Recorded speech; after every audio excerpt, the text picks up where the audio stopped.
जैसे जैसे दिन करीब आ रहे हैं वैसे वैसे रायचूर कांग्रेस में टिकट को लेकर हलचल जारी है। कल कांग्रेस लीडर सुकानी ने प्रेस मीट करते हुए कांग्रेस टिकट एनएस बोसराजू को देने की डिमांड की। इसी दौरान एनएस बोसराजू के मुस्लिम फॉलोअर्स ने भी टिकट एनएस बोसराजू को देने की डिमांड की। ये देखिए तफसील।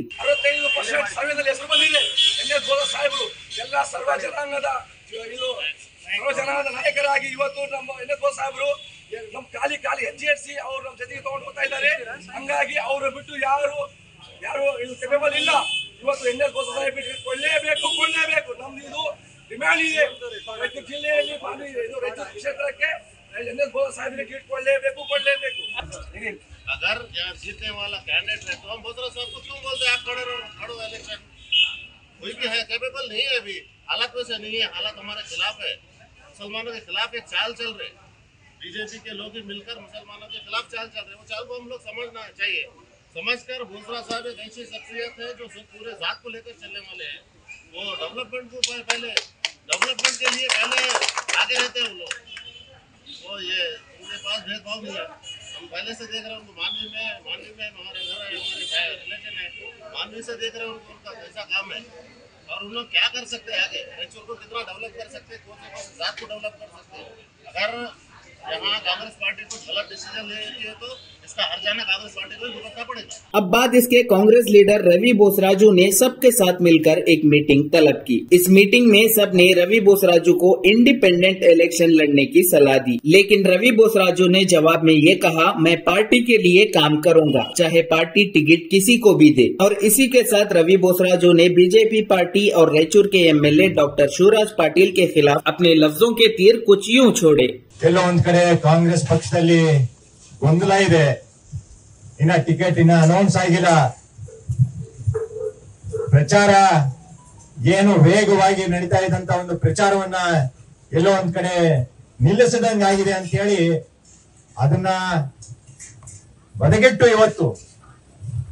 ಇವತ್ತು ನಾವು ಯಾವುದೇ ಕಾರಣಕ್ಕೂ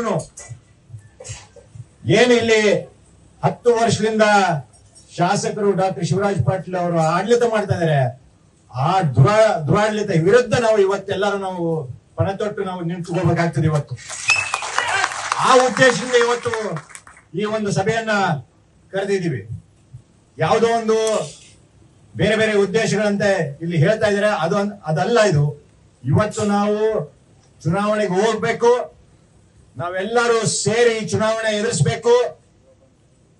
ಪಕ್ಷ ಮತ್ತೆ ಹಿರಿಯರು ಏನು ತೀರ್ಮಾನ ಮಾಡ್ತಾರೆ ಅದಕ್ಕೆ ನಾವೆಲ್ಲರೂ ಬದ್ಧವಾಗಿರ್ಬೇಕು.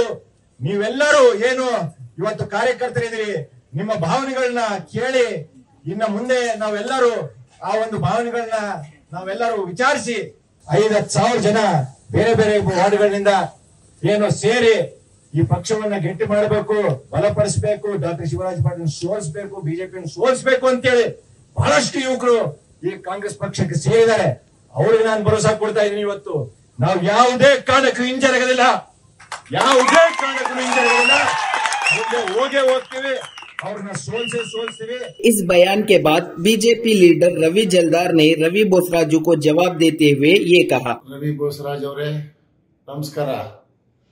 ಇವತ್ತಿನ ದಿನ ನಿಮ್ಮ ವಿಡಿಯೋ ಕ್ಲಿಪ್ಪಿಂಗ್ಸ್ ನೋಡಿ ಬಹಳ ದುಃಖ ಆಗ್ತಾ ಇದೆ, ಯಾಕಂದ್ರೆ ಎಷ್ಟು ಹತಾಶರಾಗಿದ್ದೀರಿ ಅನ್ನೋದಕ್ಕೆ ಕಂಡು ಬರ್ತಾ ಇದೆ। ನೀವು ಒಂದು ಹೇಳ ಬಯಸ್ತಾ ಇದ್ದೀನಿ ನಾನು, ನೀವು ನಿಜವಾಗ್ಲೂ ಎಲೆಕ್ಷನ್ ಮಾಡೋದಾಗಿದ್ರೆ ಮಾಡಿ, ಸಂತೋಷವಾಗಿ ಎದುರಿಸಲಿಕ್ಕೆ ನಾವು ಬಿಜೆಪಿಯವರು ಶಿವರಾಜ್ ಪಾಟೀಲ್ ಬಣದಿಂದ ರವೀಂದ್ರ ಜಲ್ದಾರ್ ಆಗಿರ್ಬೋದು, ಇನ್ನವರ ಎಲ್ಲ ಕಾರ್ಯಕರ್ತರು, ಭಾರತೀಯ ಜನತಾ ಪಕ್ಷದ ಕಾರ್ಯಕರ್ತರು ನಾವು ಸಿದ್ಧರಿದ್ದೇವೆ ಚುನಾವಣೆ ಎದುರಿಸಲಿಕ್ಕೆ। ಆದರೆ ನೀವು ಇಷ್ಟು ಹತಾಶರಾಗಿ ಏನು ಮಾತಾಡ್ತಾ ಇದ್ದೀರಲ್ಲ, ಚಿದ್ದು ಸಾಧಿಸ್ತೀವಿ, ಮಾಡ್ತೀವಿ, ನೋಡ್ತೀವಿ, ಸೋಲಿಸ್ತೀವಿ ಅಂತ ತಾವು ಹೇಳ್ತಿದ್ರಲ್ಲ, ಸಂತೋಷವಾಗಿ ಸೋಲಿಸಿ। ಆದರೆ ಎಲೆಕ್ಷನ್ ಅನ್ನೋದು ಮಾಡಲೇಬೇಕಲ್ಲ, ತಾವು ಮಾಡಬೇಕು, ನಾವೇ ಎಲೆಕ್ಷನ್ ಮಾಡಬೇಕು, ಸಂತೋಷವಾಗಿ ಸ್ಪೋರ್ಟಿವ್ ಆಗಿ ನಾವು ಅದನ್ನು ಸ್ವೀಕರಿಸ್ತಾ ಇದ್ದೀವಿ। ಇವತ್ತಿನ ದಿನ ತಾವು ವಿಡಿಯೋ ಕ್ಲಿಪ್ಪಿಂಗ್ಸ್ ನಮ್ಮ ಫಾಲೋವರ್ಸ್ ಏನು ಬಿಟ್ಟಿದ್ದಾರಲ್ಲ ನೋಡಿ ತಾವು ಕಾರ್ಯಕರ್ತರ ಪರವಾಗಿ ಹೇಳ್ತಾ ಇದ್ದೀರಿ, ಭಯಭೀತರಾಗಿದ್ದಾರೆ ನಿಮ್ಮ ಕಾರ್ಯಕರ್ತರು ಅಂತ ಹೇಳ್ತಾ ಇದ್ದೀರಿ। ಅದಕ್ಕೆ ನಾನು ಕನ್ಫ್ಯೂಸ್ ಆಗಿದ್ದೀನಿ, ಯಾಕಂದರೆ ನಮ್ಮ ಶಾಸಕರ 10 ವರ್ಷದ ಅವಧಿಯಲ್ಲಿ ಯಾರನ್ನು ಹೊಡೆದಿಲ್ಲ, ಯಾರನ್ನ ಬಡಿಸಿಲ್ಲ, ಯಾರನ್ನ ಜೈಲಿಗೆ ಹಾಕ್ಸಿಲ್ಲ, ಯಾವ ಒಂದು ಹಿಂದೂ ಮುಸ್ಲಿಂ ಜಗಳ ಆಡಿಸಿಲ್ಲ. ಆದ ಕಾರಣ ಯಾವ ರೀತಿ ನಿಮ್ಮ ಕಾರ್ಯಕರ್ತರು ಭಯಭೀತರಾಗಿದ್ದಾರೆ ಅನ್ನೋದಕ್ಕೆ ಸ್ವಲ್ಪ ತಾವು ಇನ್ನೊಂದ್ಸಲ ನಮ್ಗೆ ತಿಳಿಸ್ಕೊಡಿಸ್ಬೇಕು ಅಂತ ನಮ್ಮಲ್ಲಿ ಕೋರ್ತಾ ಇದ್ದೀವಿ.